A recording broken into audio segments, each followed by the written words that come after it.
గారు. So initially నేను మీ దగ్గరకు వచ్చినప్పుడు when I showed you this book is Mindset Shift, sir, I was very amazed to see you have a lot of knowledge. మీరు NLP గురించి, Richard Bandler గురించి చెప్పారు. You said you went to London to witness that session about Spobia. I mean, you know all these techniques. Maybe our wordings telidemo, but you know the techniques. And I was very amazed to understand that you spend a lot of time with yourself, understanding yourself. So how important has been that spending time with yourself? And dani valla asalu elanti upayogam undi?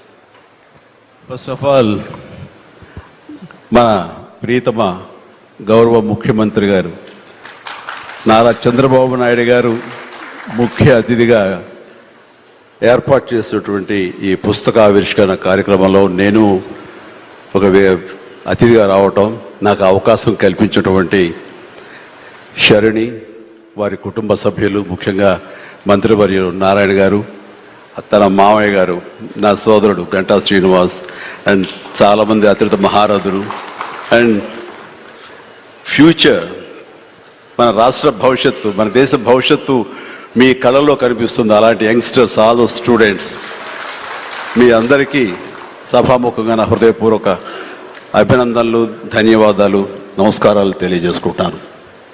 It's a great opportunity to be here one amongst you all. ఇలాగా శరుణి ఇంటికి వచ్చినప్పుడు ఒక book రాశాను. అది మీరు ముఖ్యమంత్రి గారు ఇనాగ్రేట్ చేస్తే బాగుంటుంది, వెరీ పర్పస్ఫుల్ బుక్ అని అమ్మాయి చెప్పినప్పుడు చాలా అమేజ్ అయ్యాను నేను. ఆ బుక్ని క్లుప్తంగా నేను 4-5 పేజీలు చూసినప్పుడు నాకు ఎప్పటి నుంచో ఇలాంటి పర్సనాలిటీ డెవలప్మెంట్ మీద, అలాగే సీక్రెట్ అనే ఒక బుక్ ఉండేది. అది ఎన్నో దశాబ్దాలు, 2-3 దశాబ్దాల ముందే ఆ బుక్ నేను చూడటం నాకు జరిగింది, తటస్థపడింది. అప్పుడు ఇంకా ఇండియాలో రాలేదు ఆ బుక్, దాని ట్రాన్స్లేషన్ కానీ దాని వీడియో నేను చూడటం జరిగింది. ఆ బుక్లో చెప్పిన ఎన్నో విషయాలు నాకు తెలుసో తెలియకనో నాకు నేనుగా అనుకున్న అవన్నీ ఆచరించడం మొదలుపెట్టాను నేను. అది నాకు ఎంతో హెల్ప్ అయింది. ఓ ఇలా ఉంటుందా అన్నది. సో తను అడిగిన ప్రశ్న కానీ ఇందాక గౌరవ ముఖ్యమంత్రి గారు చెప్తున్న దానికి మైండ్ సెట్ షిఫ్ట్ అనేది అత్యంత అవసరం. మనం ఒక గాడిన పడి అదే ధోరణిలో ఒక గానుగెద్దులాగా కష్టపడతాం. ప్రతి వాళ్ళు కష్టపడతారు, బట్ ఆ కష్టపడటంలో స్మార్ట్గా కష్టపడతారా, హార్డ్ వర్క్ తోటి వాళ్ళు కష్టపడుతున్నారా అనే దాని మీద మనం ఆలోచించుకుంటే కనుక చాలామంది ఇలాంటి అవేర్నెస్ లేక, ఇలాంటి శరణి లాంటి వాళ్ళు ఇచ్చే పుస్తకాలు వాళ్ళకి గైడ్ చేయక, లేకపోతే గురువులు గైడ్ చేయక, లేకపోతే వాళ్ళుగా ఆ షిఫ్ట్ అనేది తెలియక అదే గానుగెద్దులాగా అదే కష్టంతో అలాగే జీవితాన్ని వెళ్ళదీసే వస్తారు. అట్లాగే ఏదో టైంలో రిటైర్డ్ అయిపోతారు, జీవితం చాలిస్తారు, ఇది చాలు ఈ జన్మకి ఇంతే అనుకుంటారు. అది కరెక్ట్ కాదు. మైండ్ షిఫ్ట్ చేయటం మూలంగా కష్టపడే మనస్తత్వం ఉంటే, నీ ఇష్టమైనటువంటి ప్రొఫెషన్లో కనుక నువ్వు ఉండగలిగితే ఆ రాణింపు, ఆ వెళ్ళే హైట్స్ అది వేరే. అంటే ఉదాహరణకి నేను చెప్పుకుంటే, నా గురించి సాదాసీదా కుటుంబంలో పుట్టి ఒక మామూలుగా ఒక డిగ్రీలో యావరేజ్ మార్కులతో చేసిన తర్వాత ఏం చేయాలి, ఎలా చేయాలి అని అనుకుంటే నా తల్లిదండ్రులు నన్ను గైడ్ చేసేంత నాలెడ్జ్ కూడా వాళ్ళకి లేదు. అలాంటి టైంలో నాకు అనిపించింది, నాకు చిన్నప్పటి నుంచి ఇంట్రెస్ట్ యాక్టింగ్.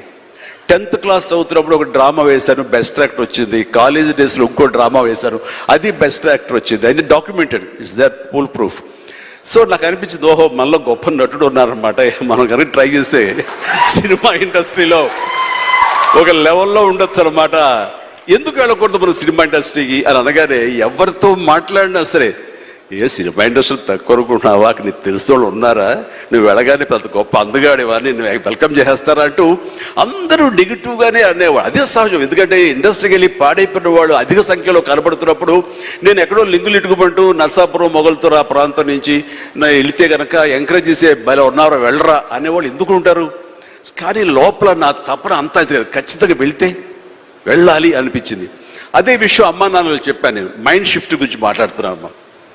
అమ్మా నాన్నలు చెప్తే, నువ్వు వెళితే నీకు ఇంట్రెస్ట్ ఉంటే వెళ్ళు, కానీ ఏదైనా జరగచ్చు, రేపు పొద్దున రాణించవచ్చు, రాణించకపోవచ్చు.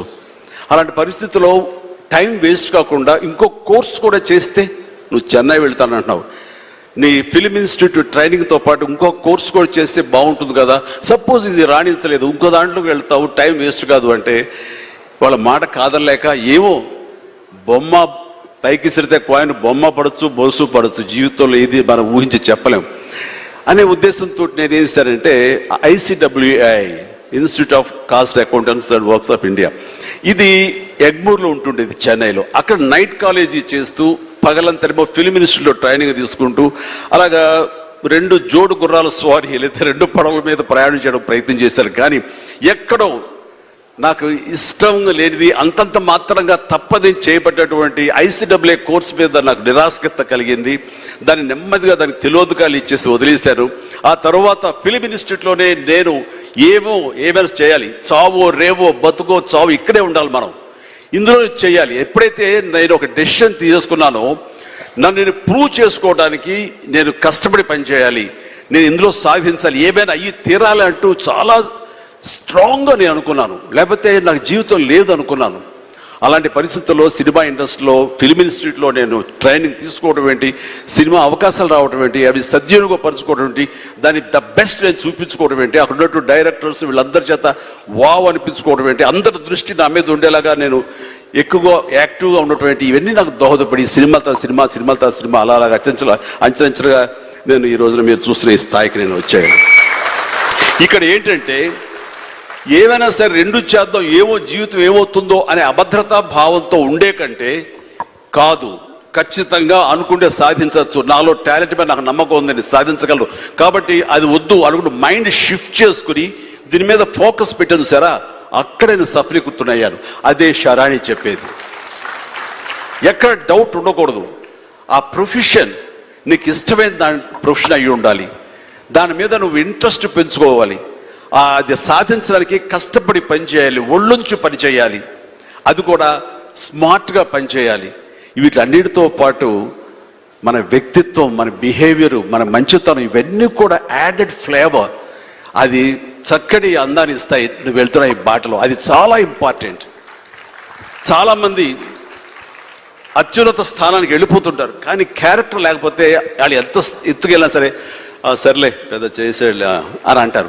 అది ఎంత లేదన్నా సరే ఆ క్యారెక్టర్ కూడా నీకు లేని అందాన్ని తీసుకొస్తుంది, నీ కష్టానికి మరింత అందం ద్విగుణీకృతం అవుతుంది, నీ ఫలితం కూడా అంత బాగా ఉంటుంది. కాబట్టి మైండ్ సెట్కి షిఫ్ట్ అనేది చాలా చాలా అవసరం. ఆ రకంగా శరాణి చేసినటువంటి ప్రయత్నం సఫలీకృతం అవుతుంది, చాలామంది రీచ్ అవుతుంది, చాలామంది లబ్ధిదారులు పొందుతారు. అండ్ చెప్పాలంటే మన నారా చంద్రబాబు నాయుడు గారు కూడా చిన్నతనం నుంచి కాలేజీ రోజు నుంచి నాయకత్వ లక్షణాలతోటి అక్కడ నాయకుడుగా కాలేజీలో ఉంటూ అక్కడి నుంచి తనకి ఇష్టమైన ఈ ఫీల్డ్లో రాణించాలి, నా రాష్ట్రానికి సేవలు చేయాలి, ఇక్కడ ఏమైనా సరే అవ్వాలి అనే అకుంఠిత దీక్షతో అయ్యారు. ఆ రోజున రామారావు గారు ఉంటారని ఆయన పాలిటిక్స్కి వస్తారని కాదు, ఆయనకు మీద నమ్మకం. ఆయన అట్లా ఏ మారుమూలు ఉన్నా నేను ఎట్లయితే యాక్టింగ్ మీద నా నమ్మకంతో నేను ఎలా ఉన్నానో అలాగే నాయకత్వ లక్షణాలతోటి పాలిటిక్స్లో రావాలి, రాణించాలి, ఇతోధికంగా ఎంతో సేవలు చేయాలని అనుకున్నారు. కాబట్టి నాయకుడిగా, స్టూడెంట్ నాయకుడిగా, విద్యార్థి నాయకుడిగా ఉన్న ఆయన పాలిటిక్స్లో రావడం ఏంటి అనుకోని పరిస్థితుల్లో అవకాశాలు వస్తే వాటిని చేజిక్కించుకుని వాటిని ఆసరాగా తీసుకుంటూ అంచెలంచెలుగా ఎదుగుతూ ఈ రోజున మనం చూసేటువంటి అద్భుతమైనటువంటి ఒక మహానాయకుడిగా ఎదిగారు. ఆయన దిశానిర్దేశంలో, ఆయన నాయకత్వంలో హైదరాబాద్ దగ్గర నుంచి ప్రతి నగరం, అంటే ఫస్ట్ ఇండియాలో ఆఫ్టర్ బెంగళూరు మళ్ళీ అలాంటి ఐటీ నగరంగా, అంటే ఎంత విజనరీ అంటే ఫ్యూచర్లో ఇది డెఫినెట్గా ఈ రోజున మనం అనుకుంటున్నాం డిజిటలైజేషన్ ఆ రోజున అంత ఉధృతంగా లేదు, అలాంటి దాన్ని అయ్యి తీరుతుంది ఆయన అన్నారే. ఆయన మైండ్ సెట్ ఆ రోజు అలా షిఫ్ట్ చేసుకుని దానికి కట్టుబడి ఉన్నారు. కాబట్టి ఈ రోజున ఐటీలో కానివ్వండి, అతను డిజిటలైజేషన్లో కానివ్వండి, ఇదిగో ఈ రోజున ఏఐలో కానివ్వండి, ఆ స్థాయికి వెళ్ళటానికి నాంది పలికినటువంటి పాయనీర్ మన చంద్రబాబు నాయుడు గారు. సో ఇలాంటి నాయకుల మైండ్ సెట్ షిఫ్ట్ అవ్వడం అన్నది ఎంతగా అభివృద్ధిలోకి ఎంత ఇదిగా ఉందో మనం తేటతెల్లంగా చూస్తున్నాం. కాబట్టి it's a wonderful subject, Sharini. I do appreciate. All the very best. Thank you so much, sir. One takeaway